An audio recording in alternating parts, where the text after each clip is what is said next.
Ni hao and greetings from Guangzhou, China. Population about 12.5 million. Today's a clear day, but since the week I've been here I've not been able to see the sun due to a haze of pollution that just covers the city. Known for its industrial aspects, there's a lot of factories, furniture making, that sort of aspect. So in the week I haven't actually seen blue sky. It doesn't exist in these towns. So I guess we have to be a bit aware of, what we need to take responsibility for in our countries when we purchase things from China, because, other people suffer these consequences. So how do the Chinese survive this element? So, a lot of the times, they're into their Chinese medicine, which is, non-toxic and non-invasive, which is really great for them. So a great way of doing things. But also every morning when I come here to the park, they're all doing their exercises, their Tai Chi and everything. So they're keeping a healthier mind and relaxation. But the younger generation's changing, and, fast food is coming in, processed food is coming in, so their diet is not as good. So you're starting to see those elements.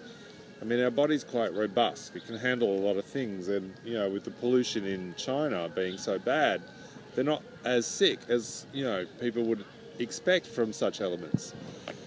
So today I really want to talk about urine therapy in China and the history that I know a little bit about, the Chinese wispers, that I should say, because there's not many scriptures written about it, or any that I could find written in China, which is unusual considering, they have very unusual food, and, they eat certain things for medicinal purposes, and yet urine therapy is never talked about.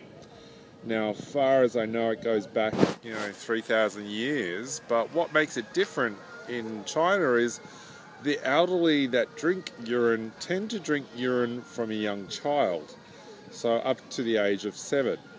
And obviously they do this is because their belief system is a younger child is more healthier and hasn't been exposed to the elements, such as bad food and pollution and all those elements.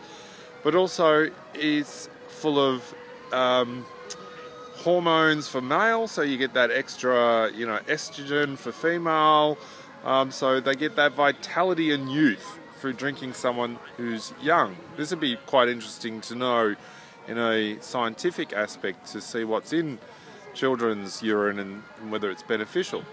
So if you can imagine women that are, menopausal and above, how this may help them.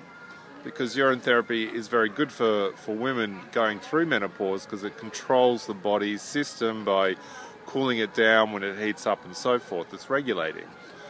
But also for the youth aspect. So there's a lot of enzymes and there's a lot of important components in urine, that can also help somebody who is older, giving you young vitality, giving you youth. Now, whether this is placebo or not doesn't really matter, because placebo will work in a way in a positive aspect. Thus, if you believe it works, it will work better. Whereas the nocebo effect, if you don't believe it works, it's not going to have as good effect. And that goes with anything, whether you believe in modern medicine, whether you believe in, whatever form of religion or aspect. If you really have that belief system, it can actually help work better. But if you have the nocebo effect, it's going to work against you. But I notice in China, the elderly aren't that ill. They're quite robust. Our body is amazing that it can put up with these sort of things and these elements. So, how long before pollution and other elements take its effect? Well, how long is a piece of string, I should say. It's quite tricky to know these sort of things. But when you look at the American diet, for instance, fast food, Coca-Cola, over-processed food, they're one of the sickest nations in the world. So, is it our diet? And it looks like, a lot of that is. Give and take that some of the food I've eaten here has been quite mysterious and unknown, but healthy because it's cooked fresh, it's not processed. So that's about what I know so far in China, most Chinese are very tight-lipped. They don't want to talk about such things as urine therapy, or they, you know, it is what they call Chinese whispers, handed down from, you know, secret societies. But there is a few Chinese people I do know that do drink, and they swear by it, and they certainly don't look their age.